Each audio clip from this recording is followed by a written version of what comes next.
last game we're talking about today is Gap. This is a game that Z already reviewed, but we just want to be able to give our quick thoughts on it. You know, we had to give our thoughts on this very, very light game.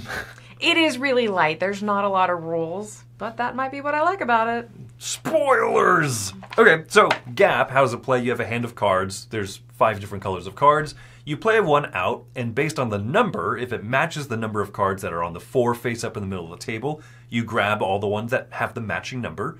If it is one away, above or below the number, say if you play a 3, if there's a 2 and or a 4 out there, you grab those and place them in front of you. And if it matches nothing out there and is adjacent one number next to nothing, you don't keep that card. Someone pointed out that that was a rule that we had played wrong originally before the review, so that's part of why I wanted to talk about it. I actually really liked that rule, like adding that in, because I feel like it gives you a little bit more control.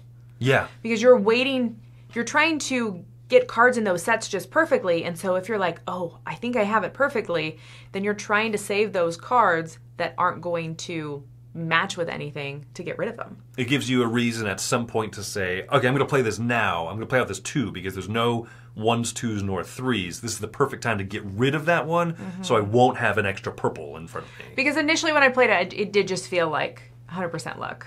Just like as stuff came out, if it came out right, cool. But I feel like that adds an interesting bit of decision. Yeah. So the scoring of the game, I think, is what makes this one... I think that's the gimmick that works for me. As well, is that you score up your largest column of cards, right? They're different colors, so you score up the number of cards. So I have 5 red cards, cool, and then you look at which column you have the fewest of 2 blue cards, where you get 5 minus 2 points. You subtract those out.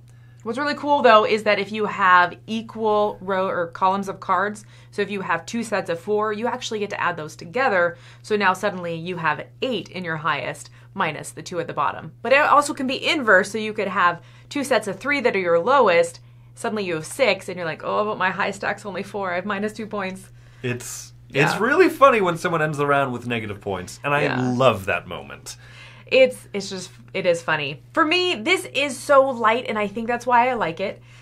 It reminds me of playing one of those super basic trick-taking games like Hearts, because to me, I don't play them very seriously. They're more of a game that I want to just enjoy the people around me, hang out, chat, and talk, while kind of mindlessly hip reaction-y playing cards.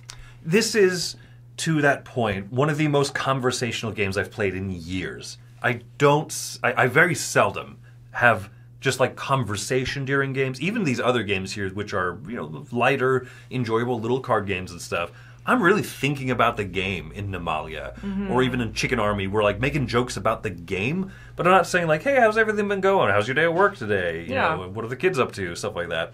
This is one of those games where you do just have that opportunity. It's so simple and easygoing to shoot the breeze. You don't really care what other people are doing on their turns, except like, the yellow 7's gone. I was going to grab that. Yeah, what card's going to flip over? Can I use it? Can I not use it? Like there's choices. It's not a game that plays itself, but I think that it's light enough that you can pull it out with those friends that don't play games and don't really like playing games, but they'll play something with you. For your Uno friends, this is better than Uno. And it's quicker unless you play, for whatever reason, the recommended long game of play to 75 points. No. Don't.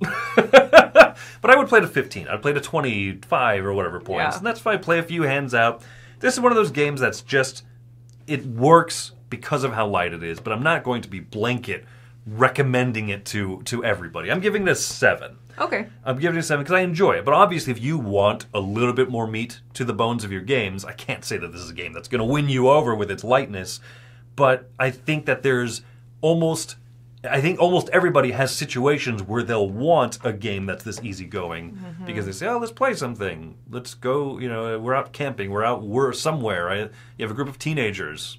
Yeah, you can play this one with people who aren't really gamers. Right. So I'm going to give this a 7.5. I think it stuck out for me just because of its simple nature. Like it stood out. It also stood out because it's so shiny. It's like intensely shiny. But yeah, I think that it stuck out because it was so simple and clean and very conversational. There you go. That's Gap.